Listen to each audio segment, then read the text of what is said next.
This small business e-commerce store made $391,748.08 in just 30 days with our ads after only spending $1,449.07. That means they made back more than 270 times what they spent on their Facebook ads. Are your Facebook ads producing results like that? If not, then you need to watch to the end of this video because I'm sharing the exact steps to take to see results like that and increase sales from Facebook this year. And in case you don't know, I'm Brandy with Life Marketing, the digital marketing agency with a mission to help small businesses grow. We've driven over $272 million in revenue for over 4,000 small businesses using Facebook ads alone. And in this video, I'm going to tell you the exact steps that we take for our clients to generate that kind of revenue. So no fluff, full transparency, the exact steps you need to take. I'm giving you the blueprint, and these steps will work for any small business of any industry. So let's get into it. Step one is to target a broader cold audience. If you are still running Facebook ads by targeting people with a ton of interests, demographics, and behaviors, you're wasting ad dollars on an advertising strategy that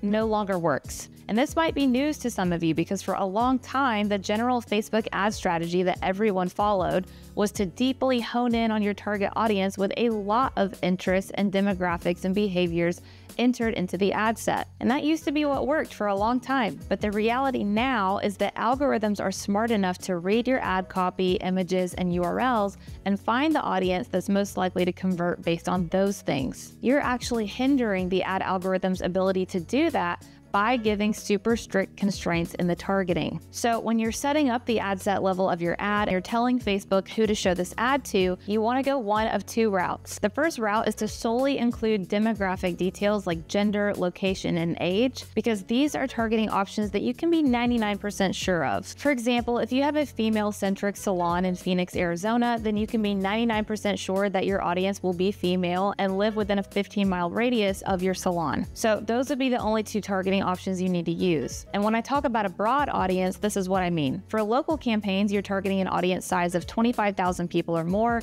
and for national campaigns, you're targeting an audience size of millions of people. The second route is to target a lookalike audience. A lookalike audience is a group of new people who have never heard of your brand before that Facebook finds who look like your existing customers, making them the most profitable cold audience you can target because they have the same makeup and buying patterns as your existing clients and customers do. If you have more than 1,000 clients or customers, then we'd recommend you start with a lookalike audience. All you have to do is upload your customer list as a custom audience in Ads Manager, then choose that audience as the source audience to create a lookalike audience out of. Just make sure your source customer list has about 1,000 customers on it or more, and that you choose the top 1% when creating the lookalike audience. Doing both of those things will make sure that Facebook has a big enough pool of people to analyze and that the new audience it finds for you resembles your customer base as closely as possible. Now, it's important that the source list be your actual customers and clients, not just your general email subscribers. Sometimes business owners combine all of the email addresses they have to try and reach that 1,000 contact threshold, but what do you want more of? Email subscribers or paying clients? Paying clients, right? So then your source audience that the lookalike audience is mirroring needs to be your paying clients. Making a lookalike audience out of anything other than your customers will actually hurt your results. We use a lookalike audience for every client that has a sizable enough customer list to take advantage of because it works. And remember, if you don't have 1,000 customers yet to make a lookalike audience, use demographic targeting options like we talked about in option 1 until you do. Once you're targeting the right people, step 2 is to show them something that they care about with what we call COA.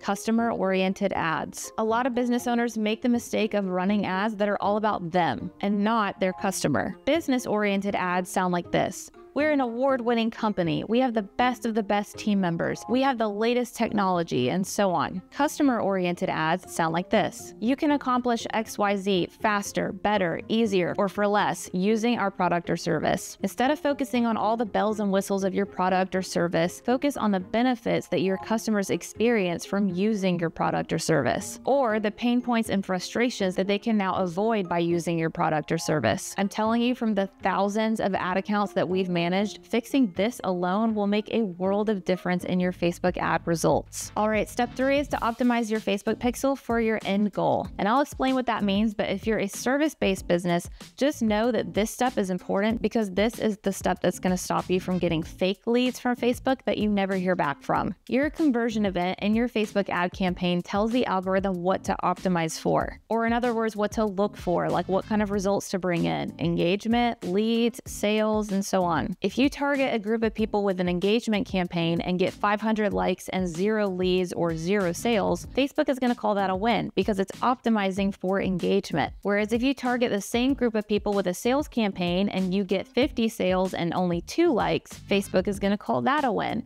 because it's optimizing for sales. It's looking for people within the target audience you've selected who are most likely to complete the event. So your conversion event should align with your end goal. But this doesn't just end with the campaign objective that you choose. A lot of business owners make the mistake of optimizing for leads when what they really want is booked appointments, or better yet, clients. Optimizing for appointments allows the algorithm to show your ads to people who are likely to be qualified and book, as opposed to people who are likely to just fill out your lead form and nothing more. So you'll go to your Facebook Ads Manager and click on Events Manager, Custom Conversions, then Create Custom Conversion. You'll want to name it something you'll recognize, like Booked Appointments. Make sure that you have the right pixel selected, the one that's installed on your website. If you don't have one installed, you will need to go do that first. Choose all URL traffic as your event, and then put in the URL of the confirmation page people land on once they've scheduled an appointment. You can either do URL contains or URL equals. If you do equals, it needs to be the exact URL, then hit create. Then when you're setting up your ad in the ad set level, make sure the same website pixel is selected and choose that custom conversion you just made as your custom conversion event. Again, this tells Facebook, hey,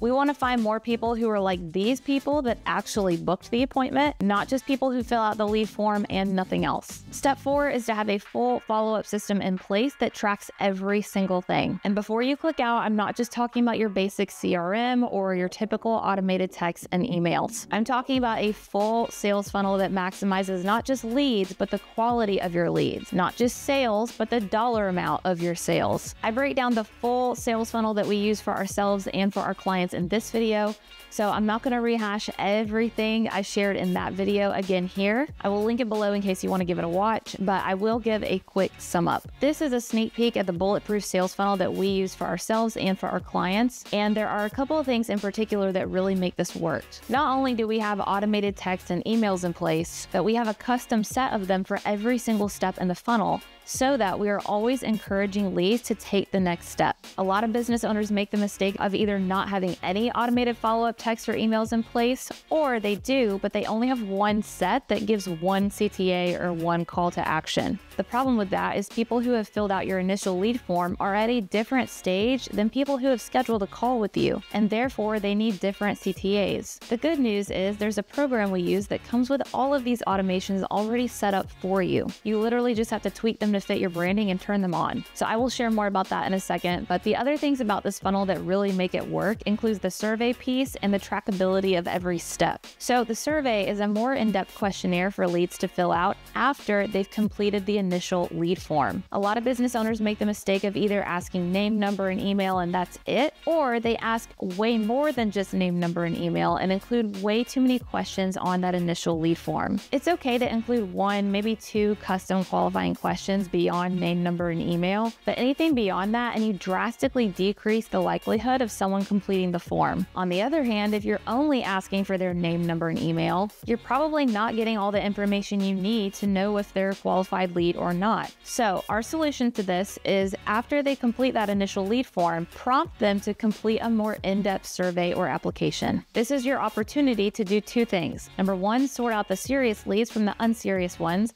and number 2, sort out the qualified leads from the unqualified leads. Then, after they've completed the survey or application, you should have 2 pools of people. The ones who filled it out and didn't quite meet the standards or qualifications you were looking for in a lead, and the ones who did. The ones who are qualified should be sent to your calendar page to book a call, but the ones who are not qualified should be sent to a different thank you page that does not have your calendar linked on there. And don't worry, I'm going to show you how to set this all up in a super easy way, but a lot of business owners make the mistake of sending everyone to the same thank you page. And what you get is a calendar filled with scheduled calls from leads who are not a good fit for your business. Unqualified leads shouldn't even get access to your calendar link, and this is the most effective way that we've seen to keep that from happening. And then, like I said, the trackability of everything makes things so much easier for the Facebook ad algorithm because it can see who successfully made it through the funnel versus not, and it can find more people who look like the ones who did. And you can retarget people on Facebook and Instagram the entire way through until they make it through your funnel because everything is trackable. If you take nothing else away from this video, just know that in the world of Facebook, data is money. The more data and information Facebook has on your audience, the more profitable your ads will be,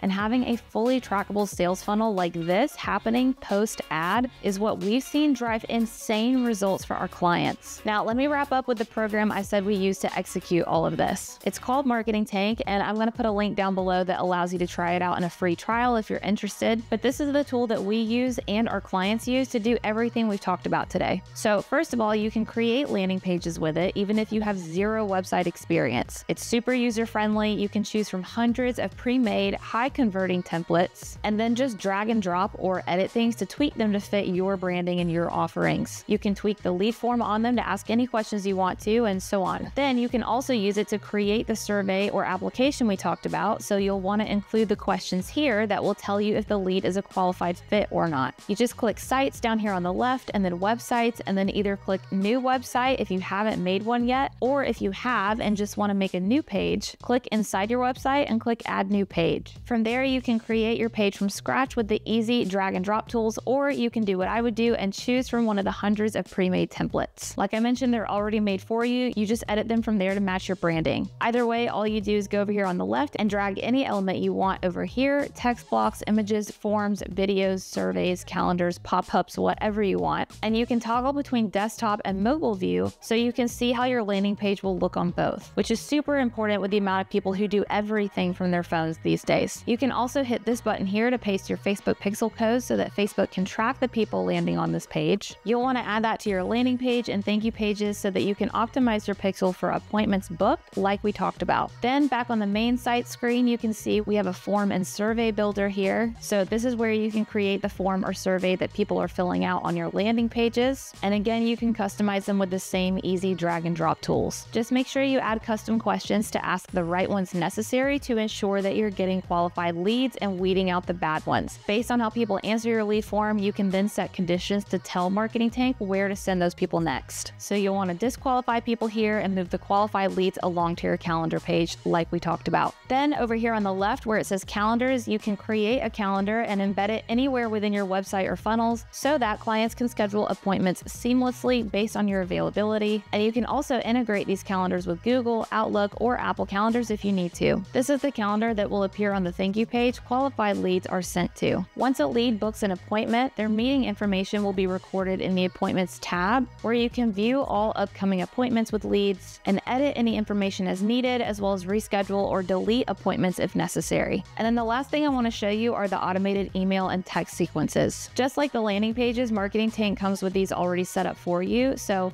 you just have to edit them to match your specific branding and offerings. So let's look at one as an example. For the appointment reminders, you're going to click Automations, Pipeline Stage Appointment Booked, and then Workflow Appointment Reminders. So as you can see, these templates are already built out for you. You just need to tweak things to fit your specific needs. But we have the initial confirmation email and text. Then we have appointment reminders set up for 24 hours before, 1 hour before, and 5 minutes before the call. We've seen sending these drastically cut down on ghosts and no-shows. Then if you back out to Pipeline Stage 3A Appointment No-Show, click that and click Workflow Discovery Appointment No-Show. You can see we have a different set of emails and text built out for you to send here. This automation prompts leads to reschedule their appointment. And then the last message in the automation here says, last chance to reschedule, to instill fear of loss and light a fire under the lead if they haven't taken action yet. Now, this isn't even all that Marketing Tank can do. We call it our customer acquisition system because it can do everything we've talked about and more. You can schedule your social media posts here, you can automate your client proposals, you can collect payment with it, and the list goes on. So again, if you want to check it out in a free trial, the link for that will be below.